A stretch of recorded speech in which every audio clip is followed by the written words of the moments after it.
Astaghfirullah Rabbal baraya Astaghfirullah minal khataya Astaghfirullah Rabbal baraya Astaghfirullah minal khataya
Sambil menunggu talim kita. Talim kita hari ini kembali ke dasar kajian torekoti. Kita kan torekotan, tasawufan. Karena kemarin banyak penguatan di fikih, ya. Jadi karena sudah ditutup dengan Idul Kurban, kita kembali ke pangkal torekot. At-tauhidu fi ilmil tasawufi.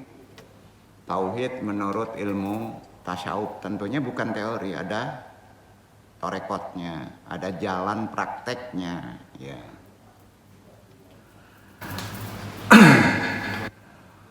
Kita awali kaji ini, mudah-mudahan Allah meridhoi. Part 1 ya ada 2 part pendek-pendek kok. Ya. Assalamualaikum warahmatullahi wabarakatuh. Waalaikumsalam warahmatullahi wabarakatuh. Bismillahirrahmanirrahim. Alhamdulillahi azana bil imani bih wa hadana ila azimi syariatih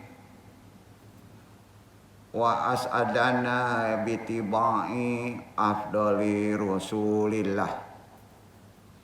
Asyhadu an la ilaha illallah wahdahu la syarikalah fi uluhiyatihi wa rububiyatihi wa asma'ihi wa sifatihi wa ashadu anna Muhammadan abduhu wa rasuluh. Allahumma sholli wa sallim wa barik ala sayyidina Muhammadin wa ala alihi wa sahbihi ajmain. Segala puji bagi Allah yang telah memuliakan kita dengan iman, memberi petunjuk kepada kita menuju kemuliaan, keagungan syariatnya, memberikan kebahagiaan kepada kita semuanya dengan cara mengikuti Rasulnya yang mulia, Kita sama-sama bersaksi bahwa tiada Rabb selain Allah, tanpa sekutu baginya, baik dalam uluhiyahnya, rububiyahnya, sifatnya, dan juga kita bersaksi bahwa Nabi besar Muhammad SAW hamba dan utusannya. Ya Allah, semoga diberikan rahmat keselamatan dan barokah kepada junjungan kita Muhammad SAW beserta keluarga dan sahabatnya semuanya. Amma ba'du, kita awali talim kita dengan kita kuatkan lagi keislaman syahadatain kita. Istighfar, sholawat, talqin zikir, nafi isbat tentunya mengkokohkan tauhid. Semoga Allah meridhoinya. Sama-sama langsung saja kita lafazkan. Asyhadu alla ilaha illallah wa asyhadu anna Muhammadur Rasulullah. Salawatumi Allahumma sholli ala sayyidina Muhammadin nabiyyi ummi wa ala alihi wa sahbihi wa sallim. Istighfar. Astaghfirullahal rahim. Astaghfirullahal rahim. Astaghfirullahal rahim. Doa marifat ilahi anta maksudi wariddoka matlubi atini mahabataka wa marifataka wado la ilaha illallah la ilaha illallah la ilaha illallah. Nabi isbat la ilaha illallah la ilaha illallah la ilaha illallah la ilaha illallah la ilaha illallah la ilaha illallah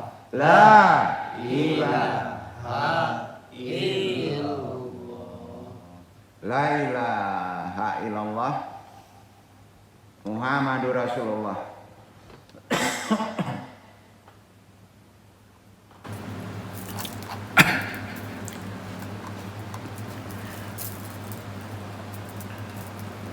Ila hadiniya sholihi wa ila hati Nabi Mustafa Muhammad SAW bil barokah wal karomah Syekh Abdul Qadir Jalani bisyafaat Nabi Muhammad biiznillah. Faridullahi ya Allah, ya Allah, ya Allah. Innaka ala kulli syai'in qadir. Taqdi hajatina.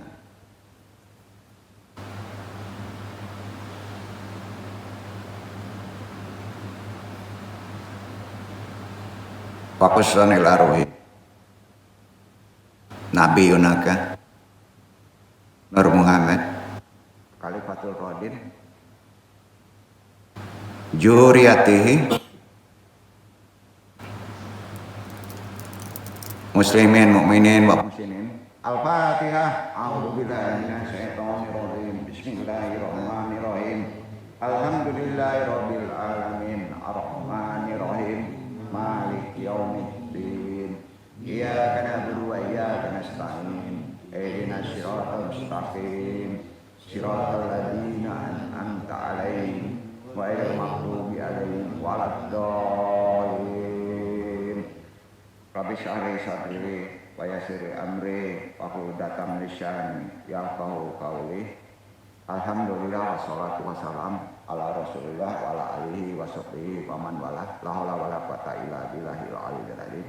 Alhamdulillahirabbil alamin.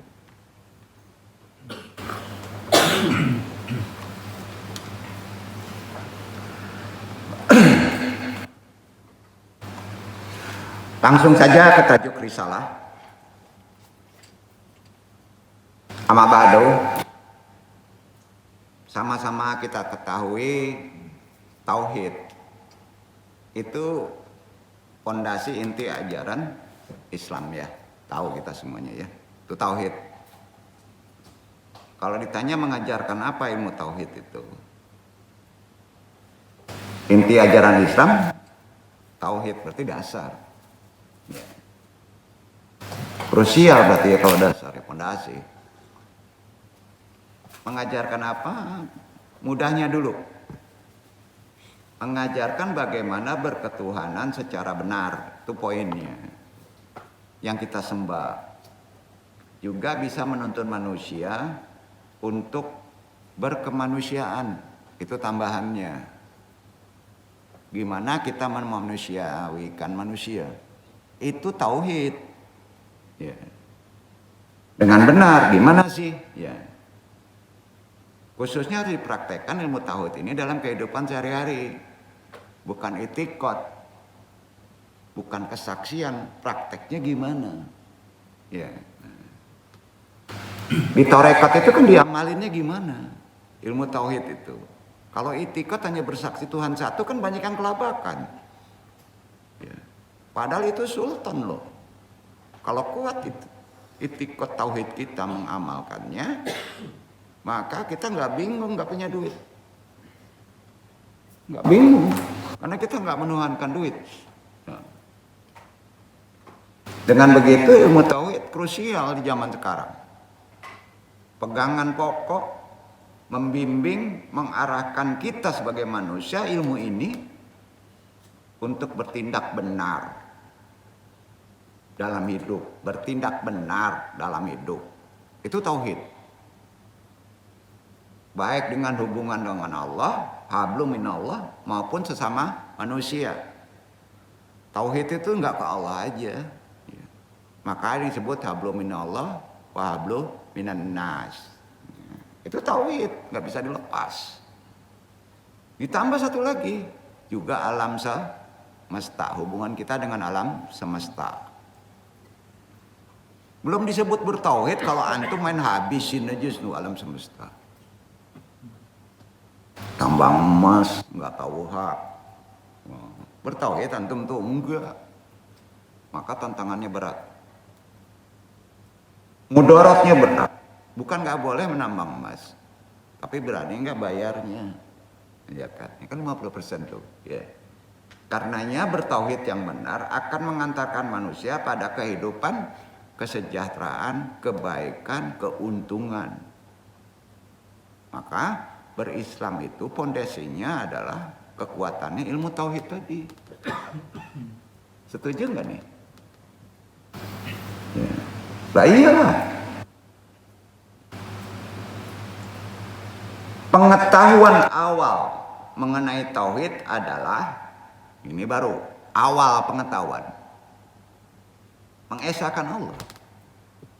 Udah lewat itu. Kalau mengesahkan Allah udah, karena itu pengetahuan dasar awal. Itu epistemologi, semua tahu. Yang menciptakan kita, yang menciptakan alam semesta. Baru naik kedua, pengenalan ilmu tauhid namanya Asma Allah. Pengenalan ketiganya sifatnya. Dan bukti-bukti rasional tentang kebenaran wujudnya. Itu salah satu kumpulan ilmu tauhid. Karenanya pengertian tauhid lebih dari sekedar itu, bukan. Banyak harus kita implementasinya dalam kehidupan sehari-hari, itu poinnya, mempelajari tauhid. Jadi kalau tauhid kita hanya pengakuan akan keesaan, kekuasaan Tuhan, maka makhluk serendah iblis saja bisa melakukan hal serupa. Iblis mempercayai ya Allah itu sebagai Tuhan. Iblis percaya Allah itu satu. Namun pengakuan iblis itu tidak diiringi dengan ketaatan. Hati-hati. Kita mengakui Tuhan Esa tapi nggak diiringi dengan ketaatan. Ketaatan itu kepada perintahnya, yaitu agar bersujud kepada Adam. Iblis tuh suruhannya sebagai tanda patuh. Jadi bukan menyembah Adam.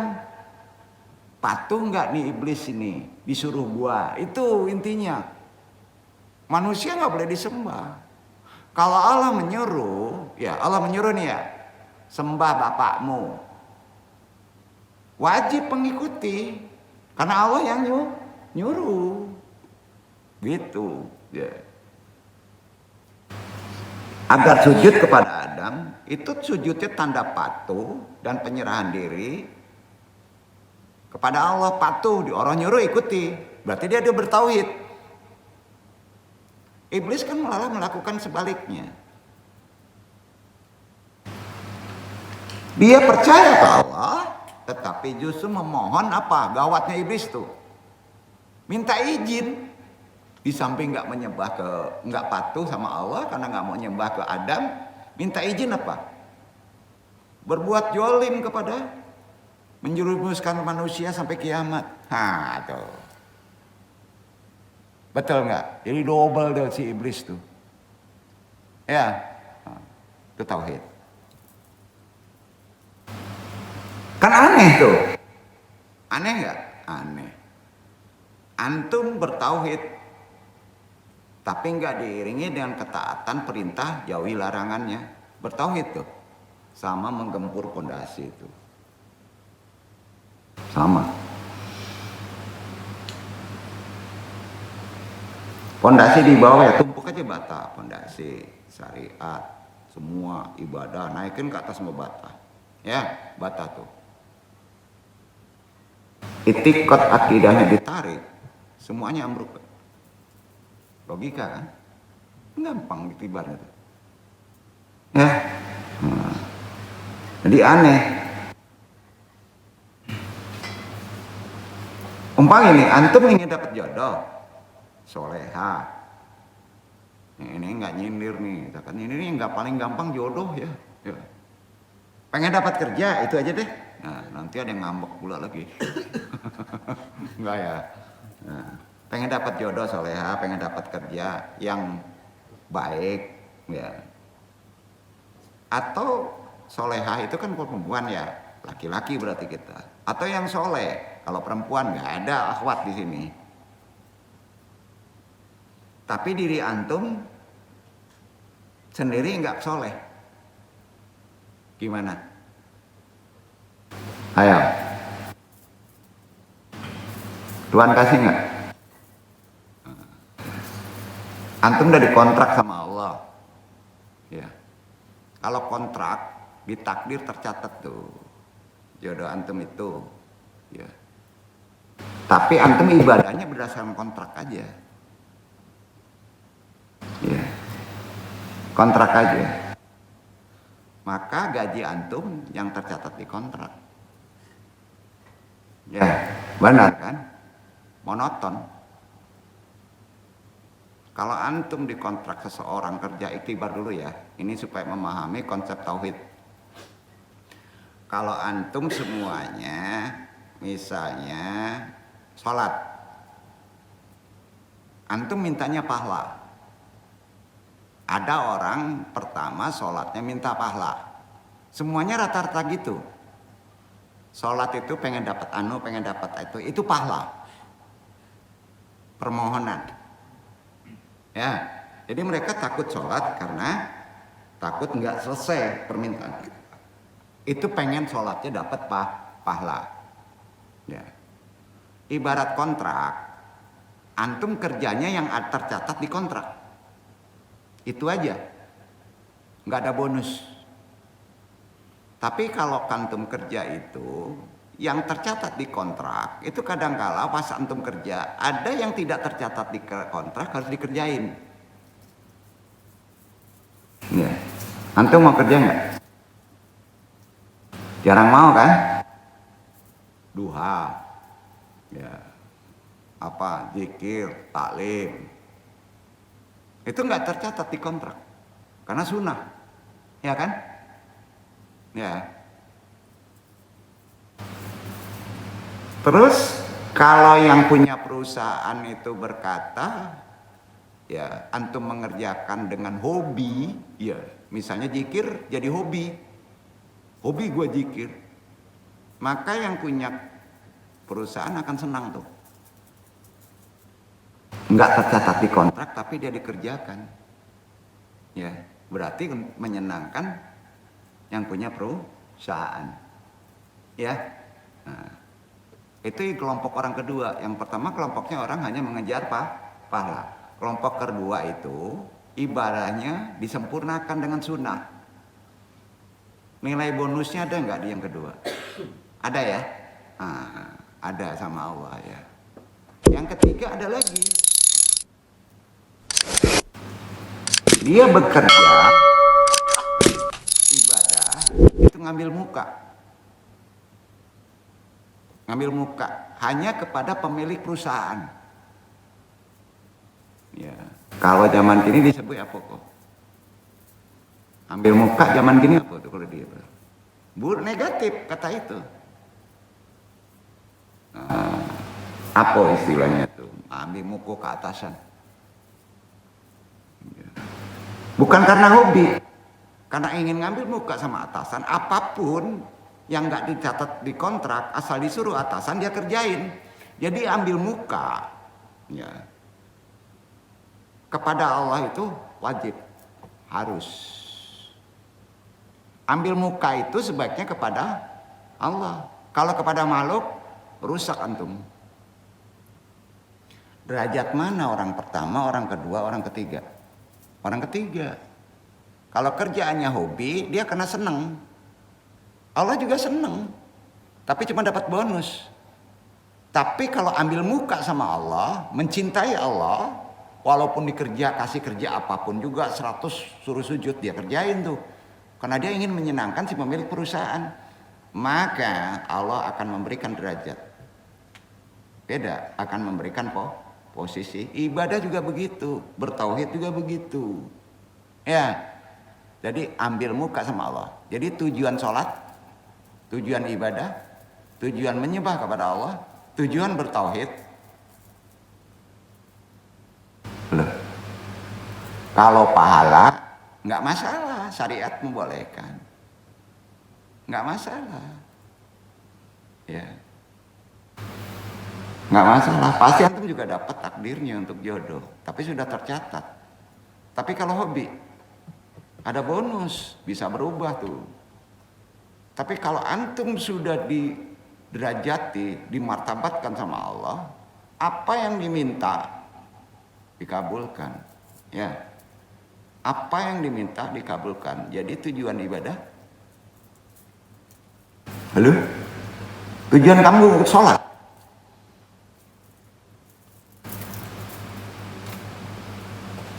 Mendekat kepada Allah. Ya. Ambil muka kepada Allah, bukan minta pahala, bukan karena hobi. Sampai? Yang tunjukin tuh ya, iktibarnya ketangkep gak? Dekati Allah karena antum mencintai, dekati Allah karena ingin ambil muka kepada Allah, bukan karena hobi senang beribadah, ya bukan. Bukan karena mengejar pahala, bukan. Makanya sufi lama, di antara sufi perempuan menyebutnya gini, saya nggak urusan sama surga, ya. Saya nggak urusan, nggak takut sama neraka. Yang ku cari hanya ridhomu ya Allah. Itulah cinta. Makanya dalam bertorekot, waridhoka matlubi atini mahabattaka. Ya, tiap hari kita amalin itu torekot. Jadi derajat makomat ibadah tertinggi adalah mencari Allah. Cari Allah itu. Sholat itu bukan minta pahala, nafikan aja. Kalau udah mencari Allah, udah memberi derajat, pahala ngiring. Dan bukan pula hobi. Ya. Masih di bawah itu. Udah bagus, cari pahala udah boleh, dengan hobi udah boleh. Tapi bonusnya, hasilnya makbul mana? Orang yang hanya mencari ridha Allah itu makbul. Kalau pengen sorga, itu anak kecil. Sorga itu simbolik. dari ridho Allah. Antum ingin surga itu artinya antum minta ridho Allah. Dulu sama korban simboliknya kambing kerbau. Itu ma'rifatnya. Itu bahasa simbolik. Walau alam surga ada atau tidak ada, nanti secara syariat apakah terkait dengan nafsu? Pasti ada. Pertanyaannya, takut neraka itu artinya apa? Takut Allah murka.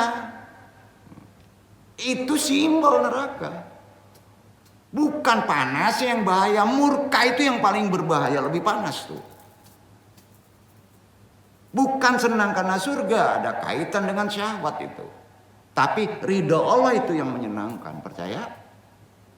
Itu dia, itu bahasa ma'rifat. Jadi antum sholat, itu mencari apa? Mendekat, mencari ridha Allah, menjauhi murka Allah. Itu sholat. Maka urusan antum diselesaikan tuh. Dari iktibar, dari makna kita sholat udah sampai ya. Udah sampai ya. Kita kaji ke tauhid lagi supaya kita tahu makna ibadah, mentauhidkan Allah itu gimana gitu. Ya.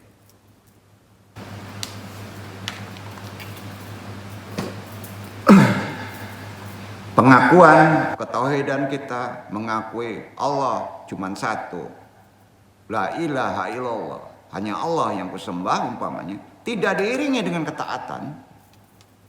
Tidak diiringi dengan perintahnya. Tidak jauhi larangannya. Maka aneh tuh. Aneh. Ya.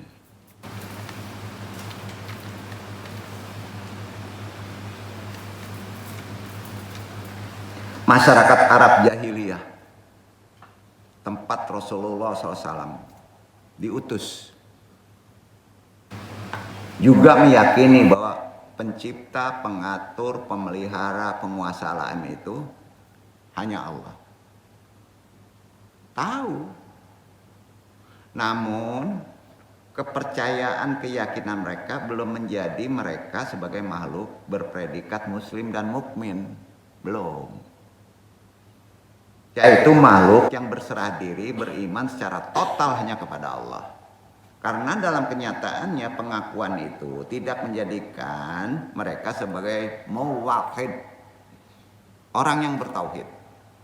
Banyak mengakui Allah itu esa, Allah itu satu, kami hanya menyembah kepada Allah. Tapi kata Allah, antum belum bertauhid, belum muwahhid. Secara esensial, baik secara vertikal dengan sang Khalik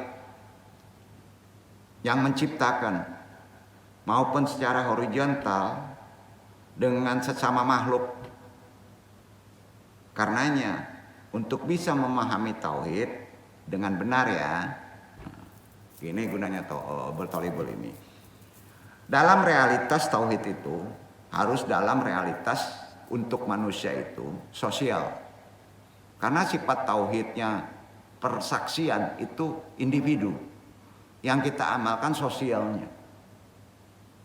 Realitas sosial. Seringkali bertauhid secara realitas sosial, seringkali direduksi dengan maknanya. Semakin rupa, sedemikian rupa, semakin rupa sehingga menjadi doktrin. Saya akan tolong kalau dia seakidah. Tereduksi enggak? Dilarang tuh. Hubungan sosial itu tidak melihat agama. Duduk. Nah, kereduksi enggak tauhid kita? Ada orang yang loyal hanya kepada yang seakidah. Padahal di kurban kan diajarin. Daging kurban boleh dimakan oleh non-muslim. Kalau dia fakir. Betul? Ada hadisnya. Nah sekarang yang dibagikan dicari orang Islam aja. Kan banyak juga tuh orang yang non-muslim nggak berada. Iya kan? Dan kurban itu juga nggak sembarangan orang, semua orang boleh makan. Karena itu sifat silaturahim. Kaya miskin ada hak. Jadi ke satu runtung rumah di sini aja misalnya ada non muslim, Cina nggak dapat kupon kurban, udah salah itu. tidak mempraktekkan tauhid. Lah bener itu. Bener nggak? Coba di lingkungan antum. Kemarin kurban, pas ada orang Tionghoa dapat nggak kupennya? Dikasihin nggak? Ayo, kebanyakan enggak. Ini tunjukin tuh. Ya. Berarti dia nggak ngerti fikih. Karena fikihnya hanya didapatkan traduksi, tidak mempelajari sejarah. Ya.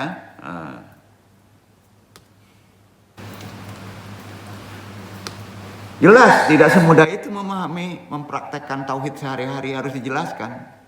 Nah. Hanya jadi doktrin dan bisa jadi masalah. Tidak menyentuh persoalan real manusia. Karena itu dianggapnya kalau bertauhid itu pribadi. Masalah-masalah manusia itu kontemporer. Tauhid seringkali dipahami hanya sebatas mengetahui sifat-sifat Allah kan? Iya kan? Mengetahui rukun iman atau orang yang semacam itu. Jadi tauhid tidak lagi menjadi tampak sebagai kekuatan pencerahan, pembebasan manusia dari ketidakadilan, nggak ada lagi nampak. Ketertindasan, penistaan. Itu diajarkan, dipraktekkan oleh Rasulullah. Dasarnya tauhid tadi yang diamalkan. Tauhid kan menjelaskan hanya ada satu Tuhan yang patut disembah, Allah Subhanahu wa taala. Dialah pencipta manusia dan alam semesta, semua makhluk termasuk manusia berasal dari Allah. Ada hubungan sosialnya? Nggak ada. Dan akan kembali kepadanya. Jadi secara bahasa ya, ma'rifatu hakikatu ansya'i huwa wahidun. Mengetahui dengan sebenar-benar bahwa sesuatu itu satu. Number one. Sesuatu itu satu. Maknanya hanya ada satu Tuhan. Selain dia, pasti bukan Tuhan. Betul kan? Kenyataannya banyak manusia menuhankan materi, menuhankan kemakhlukan, uang, predikat, jabatan, tanpa disadari. Udah menggeser ketauhidan kita, udah menggeser akidah kita. Allah cemburu, Allah murka, Allah marah karena tauhid pondasi. Itu sebabnya testimoni Islam itu syahadatain. Harus berbunyi asyhadu alla ilaha illallah wa asyhadu anna muhammadur rasulullah. Itu tauhid. Tidak ada Tuhan selain Allah dan Muhammad adalah Rasulnya. Sejalan. Jadi praktek tauhid itu harus ada hubungan sosialnya. Karena Rasul manusia kan. Nah, jadi tidak sandarkan kepada Allah aja. Karena itu mempraktekkan tauhid tanpa mengamalkan ketaatan, percuma tauhid antum. Tidak akan menjadi penolong. Dengan syahadat umat Islam komitmen hanya menuhankan Allah. Kemudian yakin Tuhannya ke Allah, yakin Muhammad itu Rasulnya. Umat Islam komitmen tidak menuhankan Tuhan lain. Mencontohnya hanya kepada Nabi. Ya. Mengidolakannya hanya kepada Nabi. Enggak presiden, enggak manajemen, enggak yang lain. Tidak pernah menuhankan yang lain.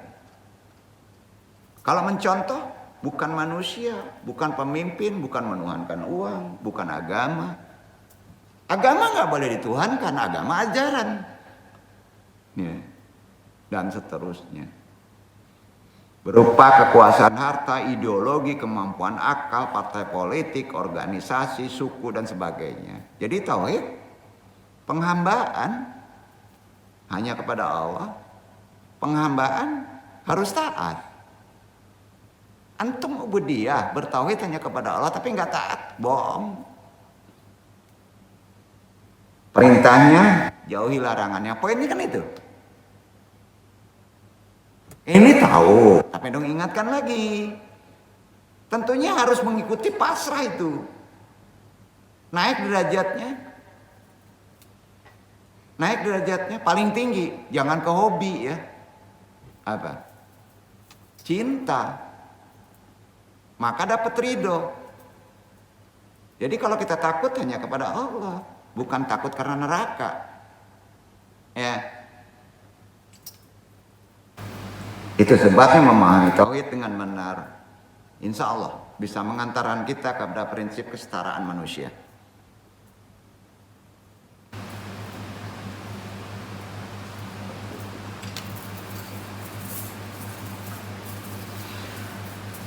Tauhid dengan tegas mengajarkan sudah jelas nih. Dong, kuatkan lagi sedikit lagi ya. Mengajarkan hanya ada satu Tuhan, selain Dia semuanya makhluk ciptaan. Khalik. Berarti semua manusia adalah setara. Betul. Kalau semua ciptaan adalah makhluk, maka semua manusia setara. Analogi kita keterima? Nggak ada suku, nggak ada nasab, nggak ada, setara. Allah menilai akhlaknya, moralnya, ketaatannya.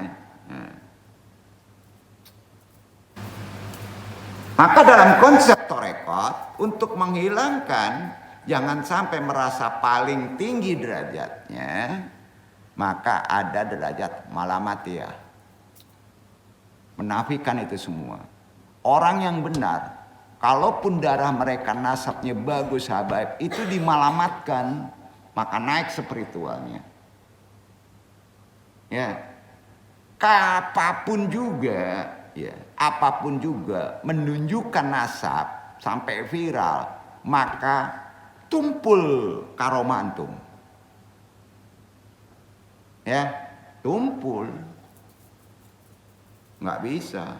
Itu udah sultan tuh. Sultannya nggak ada tuh. Karomah itu sultan, kekuatan. Semuanya sama di mata Allah, setara. Karena antum makhluk. Presiden makhluk. Yang dinilai mulia Nabi apa? Maksum. Dijamin dia tidak berbuat dosa. Karena Allah sudah menentukan, betul kan? Maka itulah manusia paling sempurna, insan kamil. Nggak ada di manusia derajat itu di bawah tadi. Ya. Jadi ilmu tauhid itu menghendaki tidak adanya pembedaan, tidak adanya diskriminasi terhadap manusia. Itu ilmu tauhid, amalan sehari-harinya. Antum membedakan derajat, dia miskin, dia kaya, berarti antum tidak mengamalkan tauhid. Karena prinsip tauhid makhluk setara. Ya, nah itu dia. Semua manusia harus dihormati dengan begitu dalam prakteknya. Ya.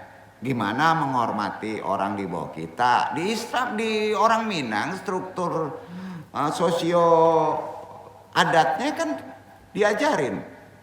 Bakato di bawah, bakato di tengah, bakato di atas untuk orang-orang tertentu. Betul? Itu sudah bertauhid. Tahu letaknya. Martabat.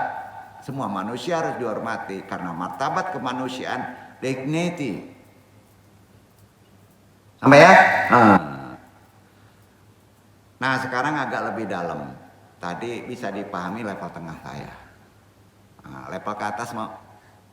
Kalau ingin mempelajari tauhid, sifatnya harus tahu usul. Kalau usul sebelum ada badan, namanya zamannya azali. Apa? Azali. Jadi zaman takdir. Azali. Gini ceritanya supaya kokoh tauhid kita ya. Tidak disebut sejarah ini, usulnya. Kalau sejarahnya sudah jadi proses, ya. Dalam unsur penciptaan zaman azali,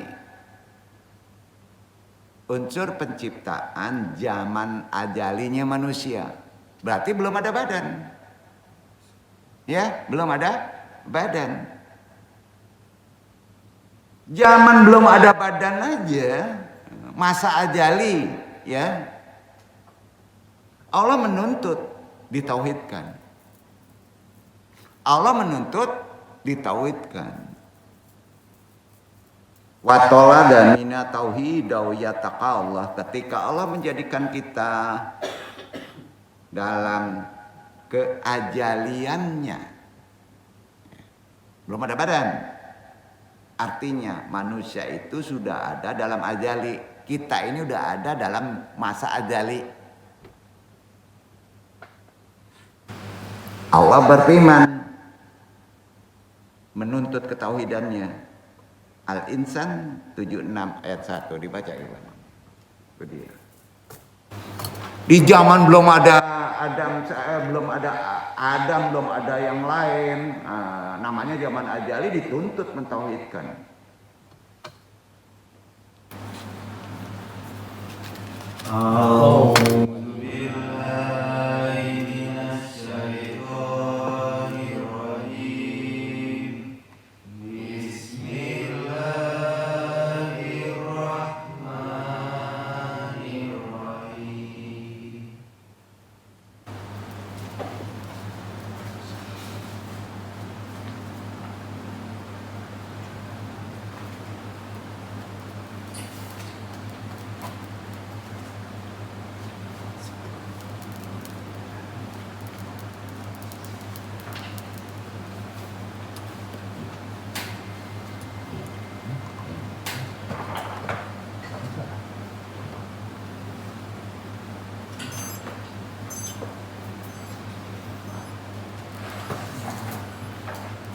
Hal atal insani hinum minad dahri lam yakun syai'am mazkur.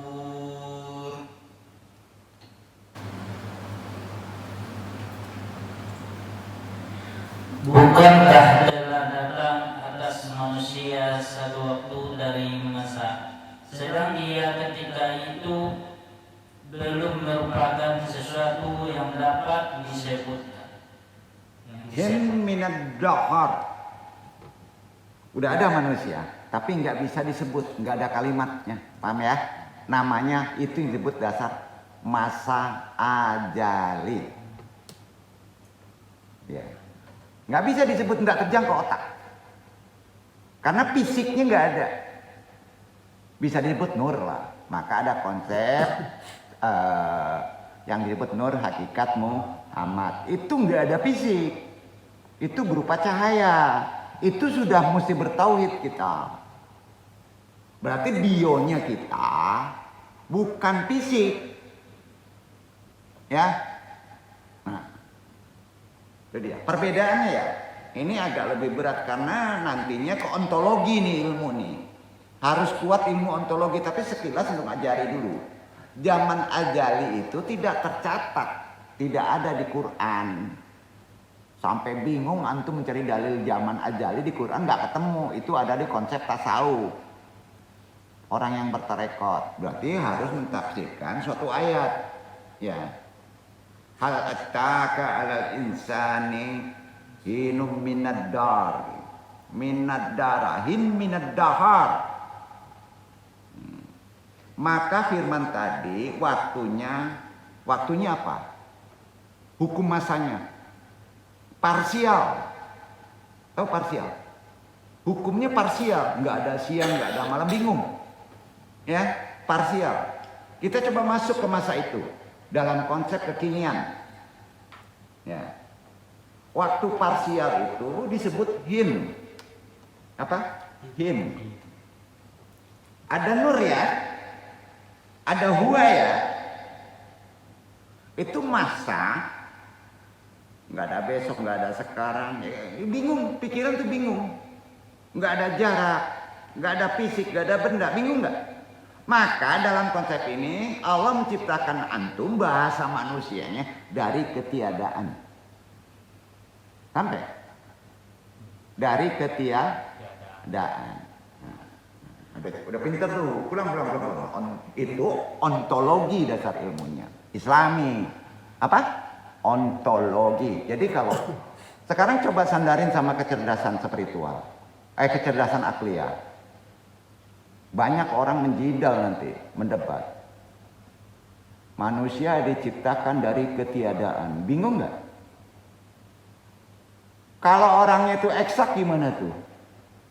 Bisa kafir kan? Al-Quran konsepnya taklidkan. Ada ayat yang bisa dianalogikan, ada ayat yang mesti taklid. Tahu nggak? Mutasyabih. Nggak perlu kerja capek-capek. Ini kelemahan orang makrifat. Perkara ajali, perkara keesaan Tuhan, digempur dengan akliyah, digempur dengan rasa, nggak sampai brok maka timbul perdebatan. Jangan masuk kita ke situ. Mubazir. Lah kita batasnya itu nggak mampu.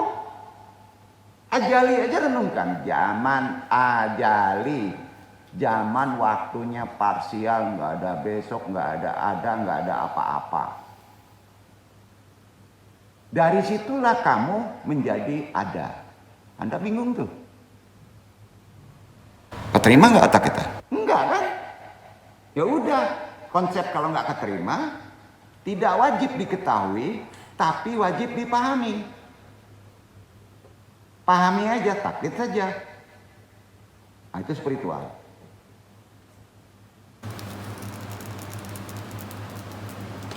Firman tadi insan 76 ya 76 suratnya. Kalau mau dipahami harus cinta Allah. 6 perkaranya tauhid. Melenceng nggak ayat tuh? Simbolnya ke situ jelas, ya kan? Jadi Anda besok ngeraba-gerabanya sama ilmu spiritual. Jangan dibaca insannya. Baca aja ketetapannya. 76 ayat kesimpulannya 1. Oh, ini masalah tauhid nih. Sandarannya cinta Allah. Kalau cinta Allah, ilmullah. Kalau ilmullah harus makrifat, mendekat kepada Allah, tanya kepada Allah. Kalau nggak ada di Quran, taklidillah. Duduk, beres. Masih baca kak juga masalah tauhid di luar. Masih baca kak juga malah sifat di luar. Nggak usah ngaji sini. Capek. Udah rame tuh zamannya. Ruh yang dinamain lah, ruh yang ini. Bukan lingkungan disebarluaskan. Asyik. Rahasia. Jadi ilmu epistemologi khususnya yang dikembangkan oleh akademisi jurusan tasawuf juga harus ada blok batasan. Sampai jangan sampai kebablasan. Ya.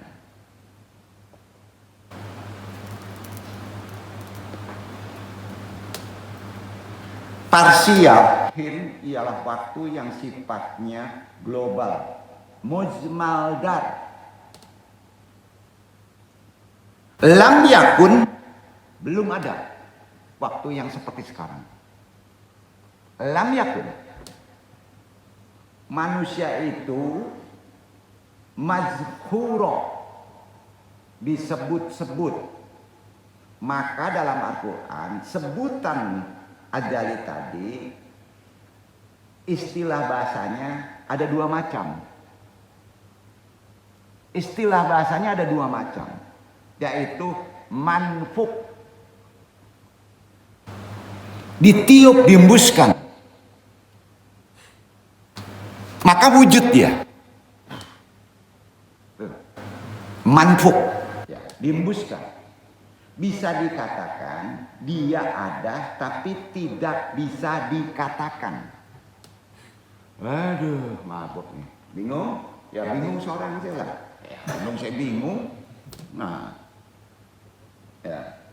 Itulah yang disebut auzadana bil azali. Maka mewujudkan manusia dalam keajaliannya. Jadi manusia itu ada kekodiman, ada kekekalan.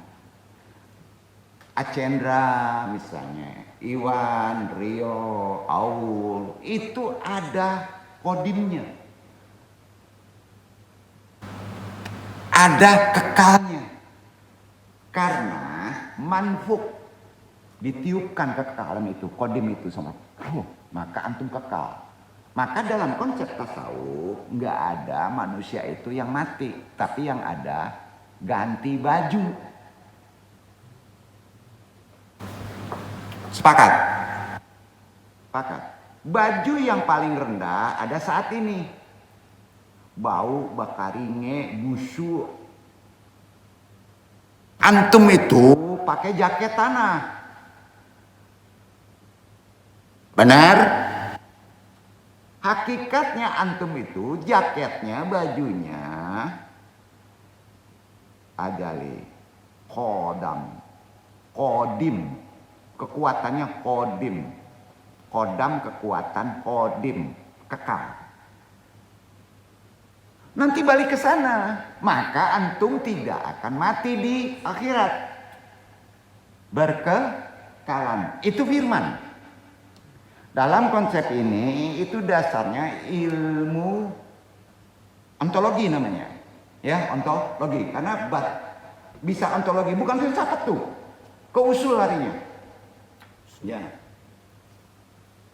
Auzadana bil aja telah diwujudkan kita manusia ke dalam keajaliannya melalui manfuk. Jadi kalau begitu dalam keajalian diri manusia ini, dalam kekodiman ke manusia ini, kalau dijabarkan ke kepala menjadi kontradiktif, saling berlawanan. Ada kontradiktif. Sebab ajali itu bukan makhluk. Tapi ada di kita. Sampai enggak? Ajali itu bukan makhluk. Apa itu? Manfuk. Ditiupkan dari Allah. Manfuk. Ya. Jauharnya bisa disebut roh. Usul. Nur. Hakikat. Bisa. Bionya gitu.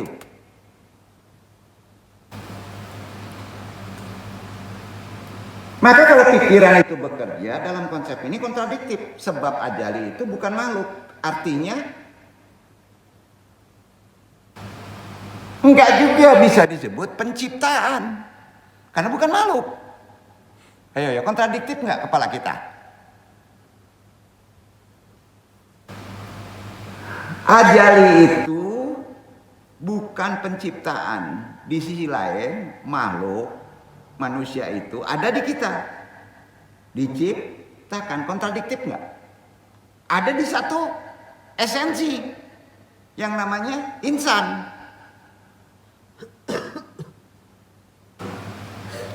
Agak bingung nggak nih?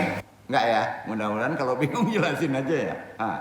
Maka hal ini sebenarnya untuk manusia, kata Allah, nggak wajib diketahui karena nggak terjangkau oleh akal. Karena ada kontradiktif pas ditaruh di akal. Istilahnya kalau Quran mengatakan taklid aja deh, nggak bisa dibahas oleh otak. Karena itu dasarnya ilmu Allah, ilmu Allah. Ya, cuma orang makrifat sering nggak pernah puas kan? Filsafat makrifat, tasawuf, falsafi, sering nggak puas.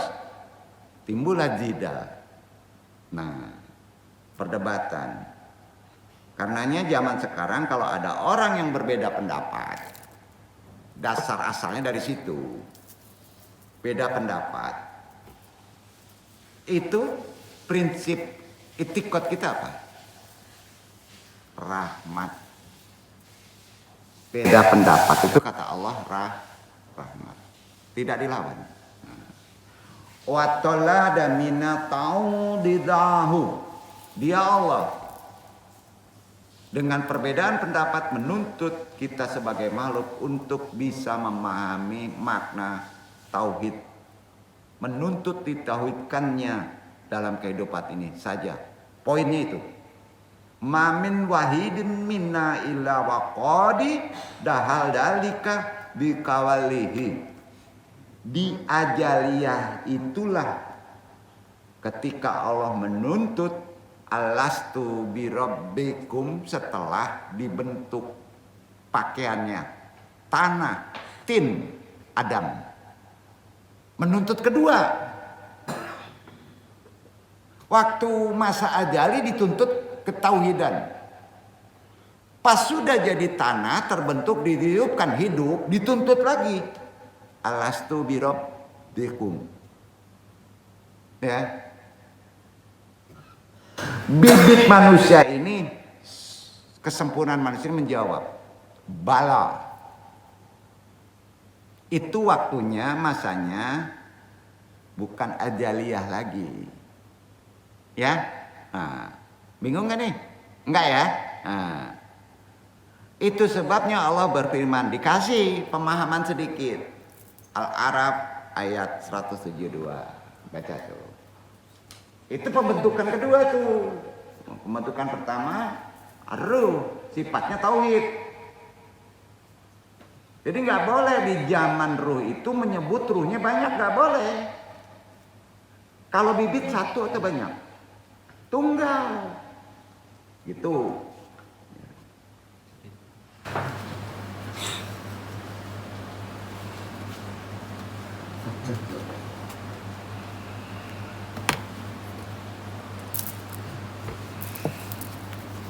Wa is akhazza rabbuka min bani adama min zurihim zurriyatahum wa ashadahum ala anfusihim alastu bi rabbikum qalu bala syahidna antakulu yaumal qiyamati inna kunna an hadza ghafilin.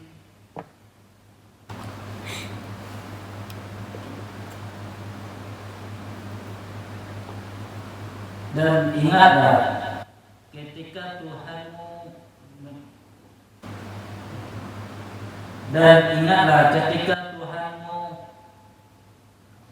mengeluarkan.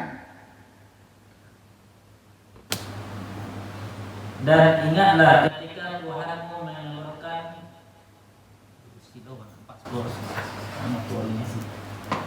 Dan ingatlah ketika Tuhanmu mengeluarkan keturunan anak-anak Adam dari sumbi mereka, dan Allah mengambil kesaksian terhadap jiwa mereka seraya berfirman, bukankah aku ini Tuhanmu?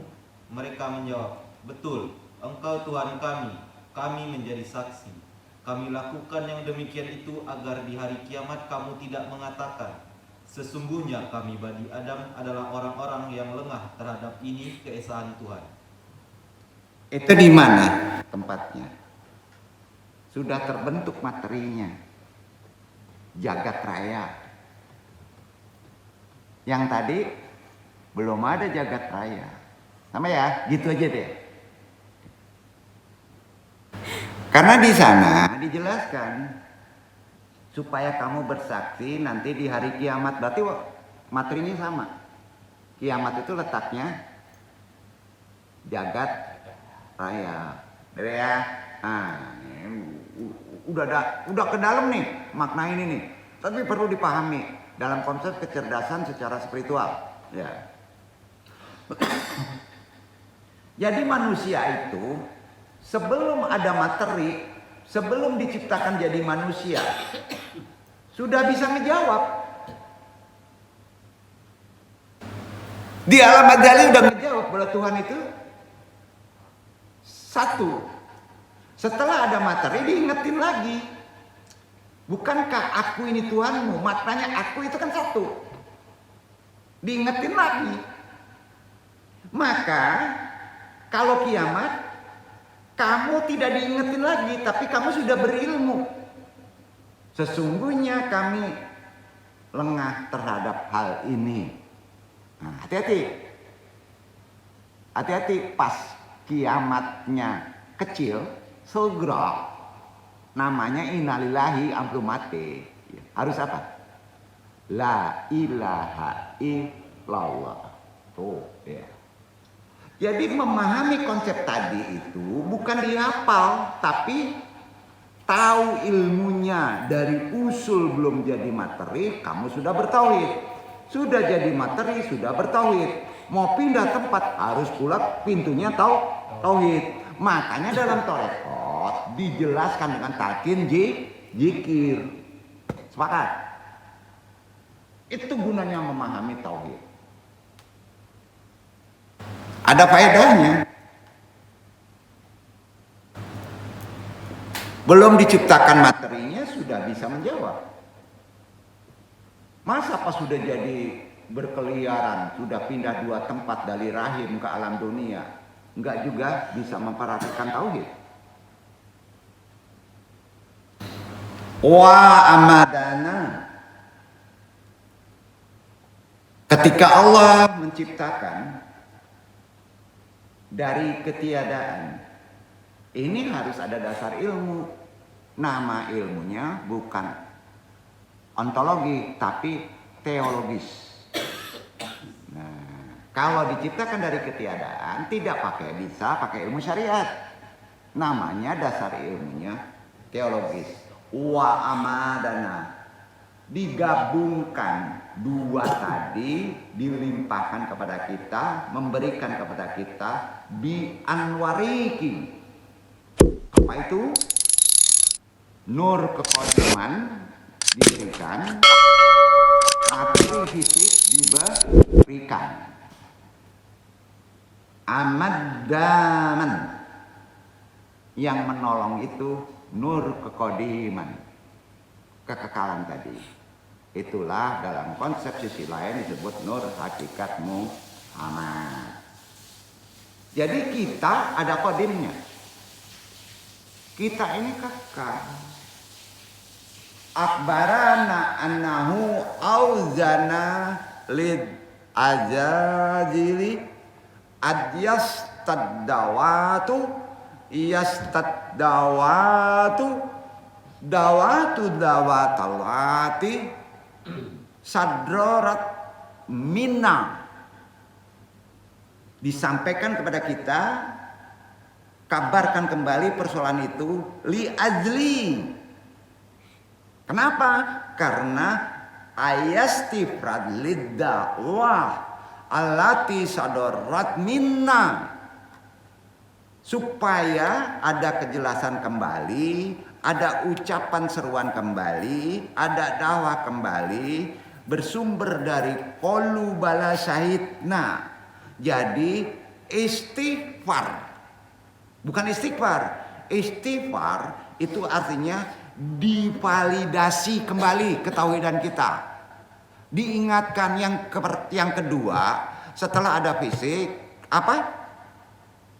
Diingatkannya, kita menyadari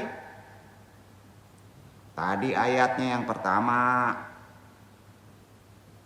bukankah aku Tuhanmu?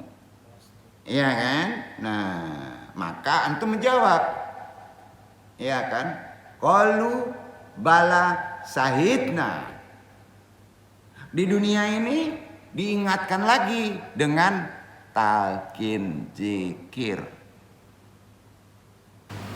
Karena sifat manusia diingatkan sama Allah supaya antum mati, sebenar mati, tidak lupa dengan zikir tauhid. Mamin wahidin minna illa wa qadidahal dalika biqaulihi. Ajalnya itulah ketika Allah menuntut kembali, mengingatkan kembali. Karenanya istighfarnya bukan istighfar. Istighfar itu artinya divalidasi. Ngerti nggak? Diulang, diingatkan lagi di Quran. Yang dulu kamu persaksikan waktu di zaman materi, ya, itu kan dipersaksikan Allah ada. Yakin kan? Nah, itu divalidasi lagi. Diulang lagi ketauhidannya, nama divalidasi. Masih kamu persaksikan atau enggak sekarang? Itu ada hadisnya. Sampai saat ini bahwa Allah itu satu. Kira-kira maknanya begitu. Paham sampai sini, Ikhwan? Makanya pelan-pelan nih. Karenanya disebut fil azal, dari ketiadaan menjadi ada, menjadi tercipta antum, wujud. Arti ada itu menjadi dua arti. Nah, tambah bingung lagi nih. Manusia itu usulnya ada dua unsur.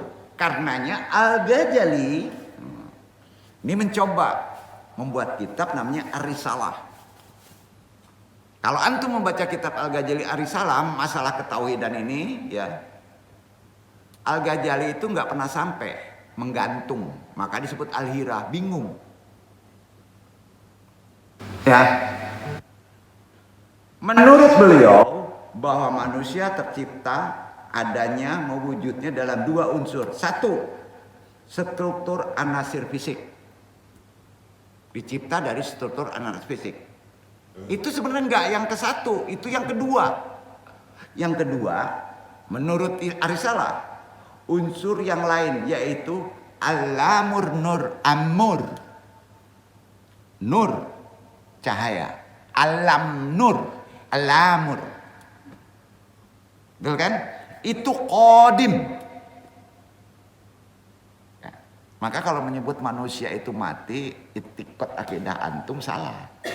Jadi antum tidak bisa begini. Pernah antum kaji, orang tasawuf itu nggak akan pernah mati. Jadi heboh negeri itu. Ada risalahnya itu. Sebenarnya benar itu. Kan aku dijelasin.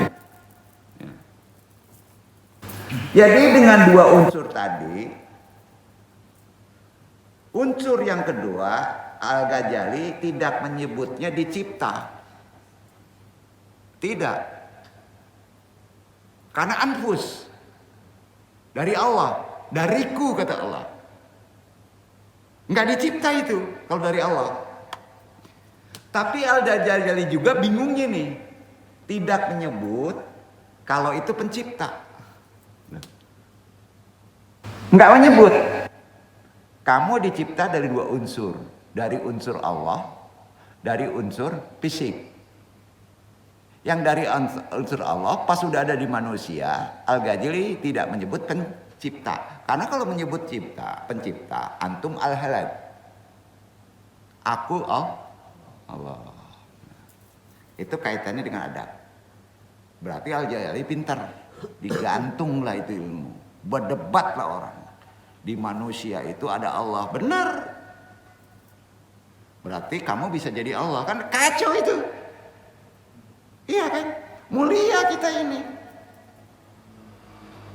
Disinilah manusia teruji pemahaman tauhidnya. Diuji. Sengaja. Gimana pengujiannya? Fakalafana bittakhalifi syar'iyah. Ini harus dibahas melalui ilmu ontologi, ya sudah itu ilmu makrifat atau disebut ilmu secara kecerdasan spiritual. Jadi kalau ada yang bertanya asal muasal ibadah itu apa? Zaman Hadroh Ajaliyah ibadahnya itu ibadah ruh. Hadroh Ajaliyah belum ada fisik, namanya ibadah ruh. Ibadah ruh itu ibadah penyaksian. Kan bersaksi. Ya. Terus pada hadroh penciptaan ibadahnya apa? Qalqiyah, istisyariyah, itu yang disebut divalidasi lagi karena ada otak. Diulang, diuji ulang ketauhidan kita. Setelah zaman Ghazali dan sekarang zaman istisyariyah, zaman syariah. Insya Allah bab ini karena kalau diteruskan bisa sampai pagi. Ya, kita akan bahas tajuk risalah ini khusus dalam perkara hakikat ibadah. Ya, jadi Nung jelaskan dulu di part pertama ini, tauhid itu membawa kepada pengakuan prinsip kebebasan. Kita turunin dulu ya. Tadi agak panas ya kepala karena dipaksa. Ya, sebenarnya itu ilmu yang tidak terlalu wajib untuk dipahami. Ya. Semua manusia diberi kebebasan untuk memilih sesuai dengan kemampuan kapasitas yang dimilikinya. Setuju? Maka disebut manusia itu mempunyai hak bebas. Manusia bebas memilih untuk beragama dan tidak beragama, bebas. Boleh. Kalau Allah berkehendak manusia harus beragama Islam, semua Islam. Berarti karena tidak ada Islam, maka manusia dikasih hak bebas. Betul kan? Nah, menjadi beriman atau tidak beriman bodoh teuing. Gitu kan? Karena kita punya hak bebas. Bebas memilih untuk melaksanakan amal soleh atau tidak, terserah. Kata Allah gitu. Nah, namun manusia yang bijak pasti memilih amal soleh. Orang yang cerdas pasti memilih amal soleh. Bukan sebaliknya. Karena itu tidak boleh ada pemaksaan. Beragama tidak ada pemaksaan. Mau datang taklim, mau enggak, mau tidak niatnya salah, mau enggak boleh marah. Itu malamat. Apa namanya? Malamat. Jadilah orang malamat. Dan niat kamu ibadah itu mendekat. Bukan pahala, bukan hobi. Mendekat. Makna hakikat mendekat ridho Allah. Ridha Allah simbolnya surga. Kalau itu tidak dilakukan maka kamu ketemu murka, itulah neraka. Paham? Konsep itu paham? Gampang ya? Nah, itu dia. Karena itu dalam hidup nggak boleh ada pemaksaan. Jangan ada kontrak kalau berhadapan Allah. Maka gaji antum berdasarkan kontrak. Nggak ikhlas. Nah gitu ya. Dalam bentuk apapun terhadap manusia terkait agama, kepercayaan, nggak bisa ada pemaksaan. Ya. Sebagai manusia tugas kita hanya mengingatkan, itu aja. Siarkan, ingatkan. Tapi haknya nggak ada. Itu urusan hidayah. Selendang Allah tuh. Hidayah itu dari Allah. Maka orang mau bayar, mau dapat jodoh, hidayah juga ada sangkut pautnya. Tapi ada aturan syariat, ada ikhtiari. Itu yang dong kerjain. Ngerti kan? Jadi sebagai manusia tugas kita hanyalah mengingatkan dengan cara damai. Itu Islam. Damai. Maka kalau gundar kawat itu diitikot. Kalau antum sudah asyahadah. Tahu nggak? Antum sudah Islam, sudah berjanji. Tapi akidahnya salah. Itu boleh secara keras. Karena takut antum kena musyrik. Kalau kafirnya jelas Allah nggak begitu berbahaya. Tapi kalau musyrik bahaya. Musuh dalam selimut. Hati-hati tuh. Jadi damai. Bukan memaksa apalagi bermain hakim sendiri. Perkara agama. Jadi kebebasan manusia untuk memilih mendapatkan apresiasi dari Sang Pencipta. Allah mengapresiasi, itu bahasa modernnya ya. Bukan bola aja yang diapresiasi. Naturalis, udah kacau pula kan. Buktinya diuji lagi kemarin kan. Andung boleh meramal, tercengang kamu. Ya. Udah dapat itu kepekaan itu. Nantinya gimana? Ya. Maka euforia terlalu berlebihan memujanya bahaya itu. Itu poin. Kalau gebunya besar, jatuhnya besar. Gimana nih? Karena manusia hukumnya keseimbangan, maka kecilkan. Maka pas kita rugi kecil juga. Betul kan? Kalau sudah terkait dengan itikot akidah takbir menuhankan, maka euforianya besar. Tapi kalau nawaitu yang banyak itu hanya ingin menang, sudah mengalahkan Allah, maka Allah uji dengan ke apa? Kemaluan, bukan kemaluan yang di bawah, malu yang sangat malu. Ayo, ini kan harus main spiritual, karena mereka sudah main spiritual. Duduk gak? Ya. Halo, bangga kita. Stadion jadi ibadah, salah ucapan. Harus tahu tempat. Ada taharo di sana? Enggak ada kan? Penyucian? Enggak ada. Nawaitunya menggeser tauhid enggak? Harus menang kan? Kau di sinilah konsep spiritual harus kita pahami walaupun kita sebagai penonton. Kecerdasan kita akan naik tuh. Boleh. Kita bereforia, bersenang boleh. Tapi ingat, wilayah Tuhan tetap wilayah Tuhan. Ya. Anung sebagai pentalim hanya mengingatkan kondisi kekinian dalam konsep tauhid. Anung harus menyampaikan dengan secara bijak, damai. Ya. Semua pilihan bebas manusia mengarah kepada kebaikan. Poin. Hak bebas antum harus memilih kepada kebaikan. Pasti akan dibalas, pasti itu janji Allah. Kalau antum niatnya baik dengan kebaikan pula. Karena asyifatun. Demikian pula sebaliknya. Jadi manusia memiliki kebebasan, namun kebebasan itu bukanlah kebebasan mutlak. Enggak. Mutlak itu punya Allah. Bebas tapi nggak boleh mutlak. Ketangkep? Tangkap ya. Melainkan kebebasan yang harus dipertanggungjawabkan. Kalau tidak dipertanggungjawabkan, memaksa mendikte Allah harus menang, maka dibalikkan sama Allah. Itu spiritual. Sultando.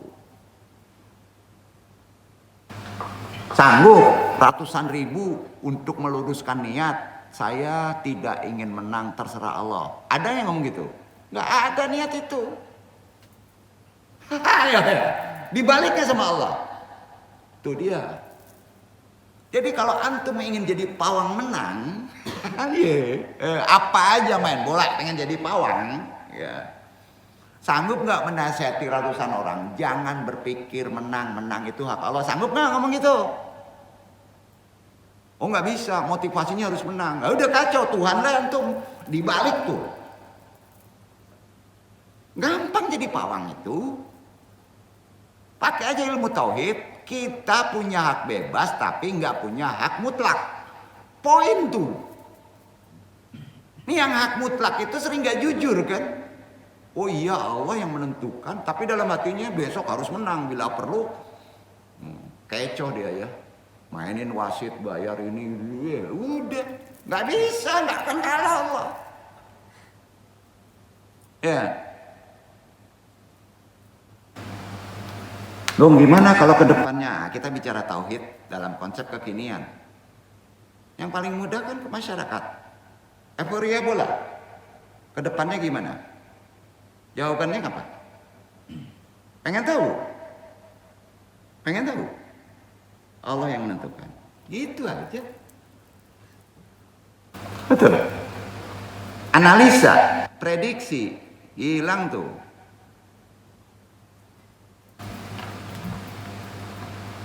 Tolong yang nanya ya.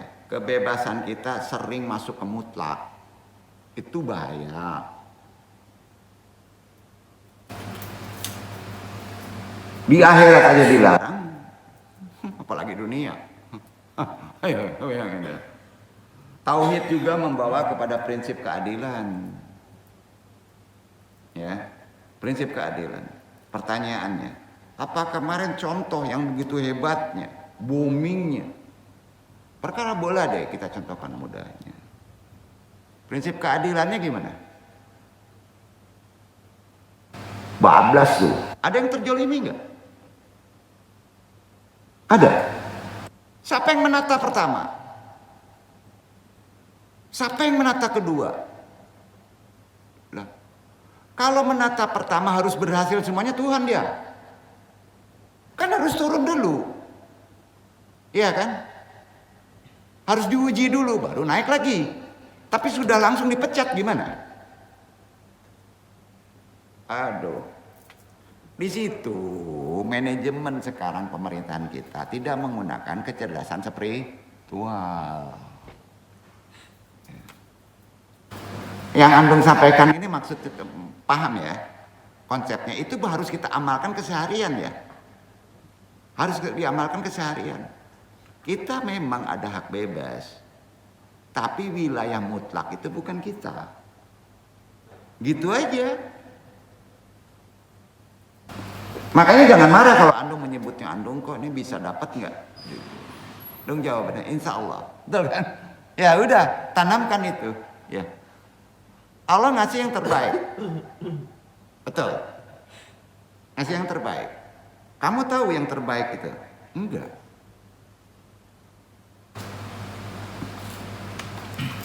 Adil Allah itu.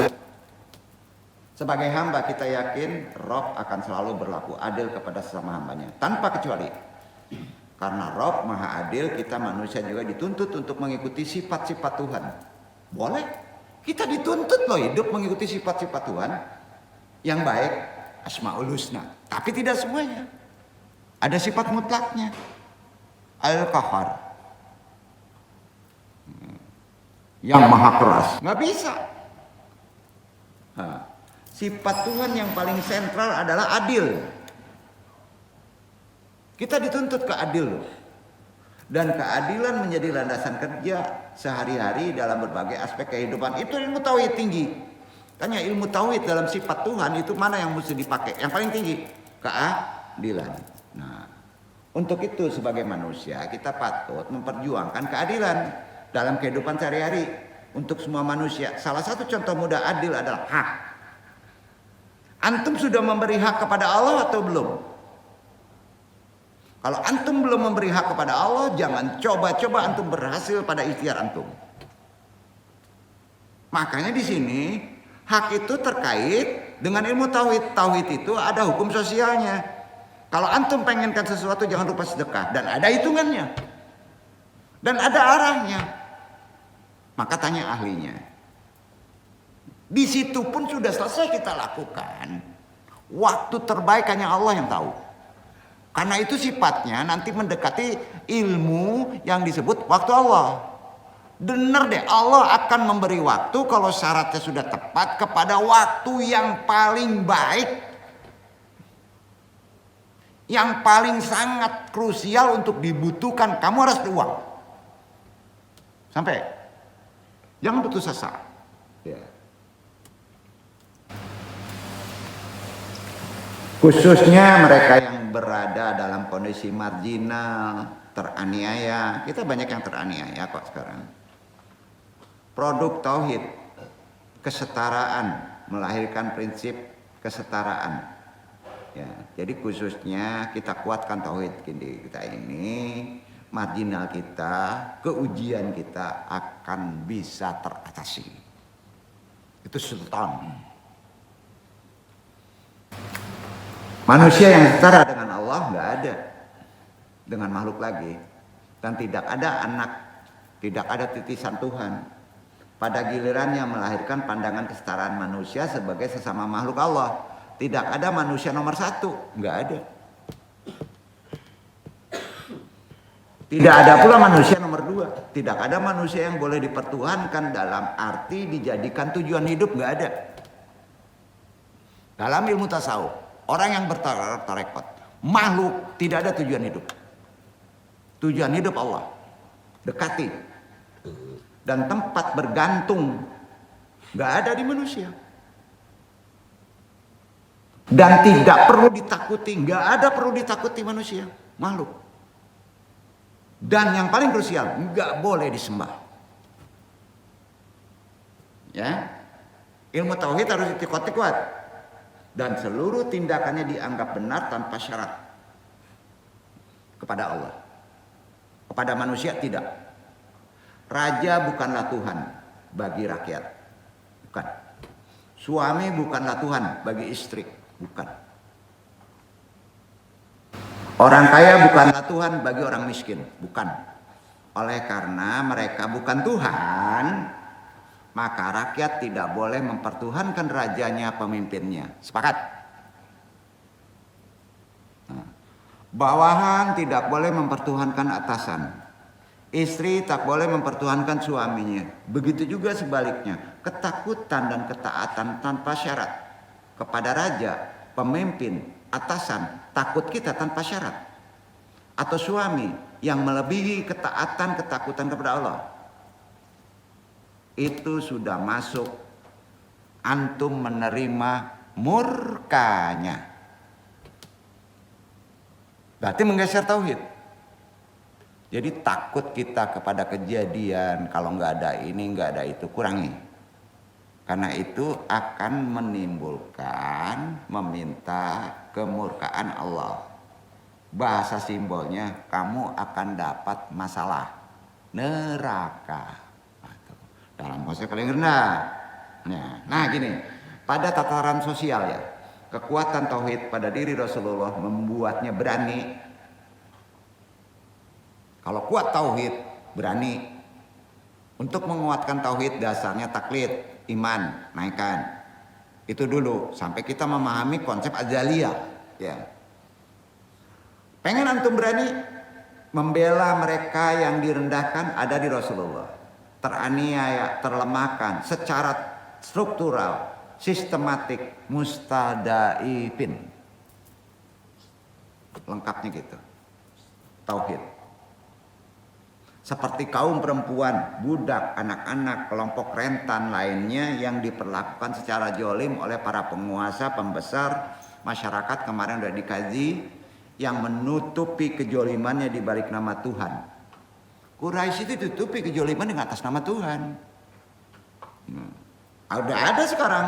Dengan demikian tampak bahwa tauhid tidak sekedar doktrin keagamaan, tidak statis, ia adalah energi aktif supaya membuat manusia mampu menempatkan Tuhan sebagai Tuhan, bukan menempatkan Tuhan sebagai makhluk, bukan menempatkan makhluk sebagai Tuhan. Salah kaprah antum.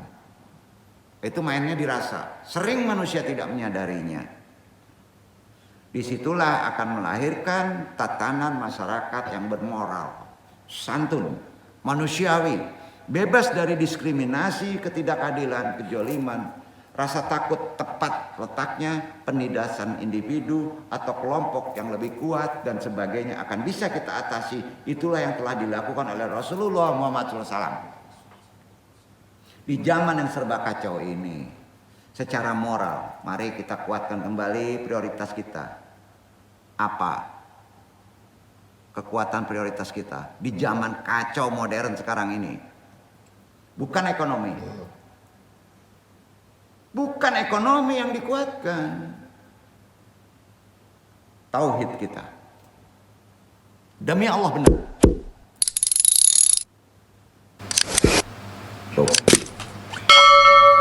Kita adalah praktek-praktek tasawuf. Kita ini harus berjalan, bertoriko. Bisa disebut ajaran keruhanian Islam yang umumnya orangnya disebut sufi. Kita ini sufi. Menekankan bahwa tauhid adalah pondasi utama. Begitu juga dalam syariah. Dalam kehidupan keagamaan, kunci untuk mencapai kesempurnaan spiritual yaitu tauhid tadi. Itulah part 1 kita nggak terkejar ke part 2 insya Allah. Besok lebih ke dalam lagi ya terkait kajian ini. Sampai kita memahami makna yang sesungguhnya apa sih itu. Kita torekoh. Ya, ternyata torekoh itu diawali dengan menguatkan kesultanan, ketauhidan kita pada kehidupan sehari-hari. Wabillahi taufiq hidayah. Mudah-mudahan masalah kita dikurangi dan mudah-mudahan kekuatan tauhid kita ditimbulkan terus kepada Allah dan mudah-mudahan pula seluruh masalah kita bisa kita meridhoinya. Wabillahi taufiq hidayah. Wassalamualaikum warahmatullahi wabarakatuh.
Allah